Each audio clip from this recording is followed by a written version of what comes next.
जगन्नाथ जी, बहुत से लोग समझते हैं कि बच्चे और रील्स पे भी आजकल लोग देखते हैं कि उनका बच्चे के रूप में उनको दिखाया जाता है, पर ऐसा नहीं है। ठाकुर जी जब द्वारका में थे अपने महल में 16,108 पटलानियों के साथ, ये तब की बात है।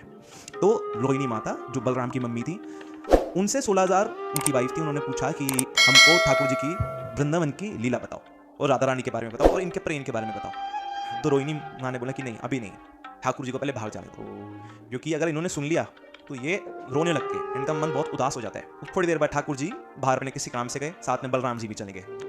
अब रोहिणी माता ने बोला कि ठीक है, मैं कथा बताती हूँ। और जो सुभद्रा जी थी, सुभद्रा जी को बोलते कि आप बाहर जाके खड़े हो जाओ, चेक करना कि जब ठाकुर जी आने तो बता देना, मैं कथा रोक दूंगी। तो उन्होंने कथा बतानी अंदर शुरू करी सारी वाइफ्स को, और जैसे उन्होंने वृंदावन की बात छेड़ी और राधा रानी की बात छेड़ी, प्रेम के बारे में बताया, सारी फूक फूक के रोने। जो बाहर उनकी बहन खड़ी थी सुभद्रा जी, उन्होंने भी अंदर कान लगा लिया कि क्या हो रहा है, मैं भी सुनूं। तो वो भी मंत्रमुग्ध हुई उस लीला में, उस कथा में, उनका भी ध्यान वहीं लग गया। इतने में ठाकुर जी और बलराम जी आ गए।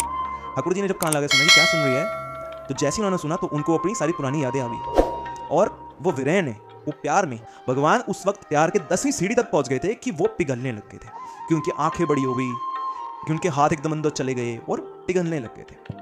उनका वो स्वरूप देख के जो उनके बलराम भाई थे वो वैसे हो गए, ये क्या हो गया ठाकुर जी को। और जब सुभद्रा जी ने देखा कि ये दोनों भाइयों को क्या हो गया, तो वो भी वैसे हो गई। स्वर्ग में सब देख रहे थे कि क्या लीला चल रही है, तो नारद मुनि जी को बुलाया कि इस लीला को जाके रोकिए, वरना धरती पानी पानी हो जाएगी, खत्म हो जाएगी, जाके रोकिए इस लीला को। तो फटाफट से आते नारद जी अंदर जाते हैं, रोहिणी माता के पाँव में पड़ते हैं कि बस करो, इसका ठाकुर रोक दो यहीं पे, बाहर ठाकुर जी की आगे हालत देखो।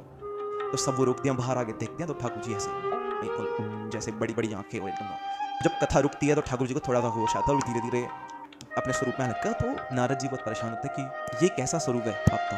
तो ठाकुर जी बोलते हैं ये प्यार का स्वरूप है, जो कि कलयुग में इसकी बहुत मान्यता होगी और लोग इसको प्यार के स्वरूप में मानेंगे। अगर वीडियो पसंद आया हो तो लाइक करें और ऐसे ही वीडियो के लिए चैनल को सब्सक्राइब करें।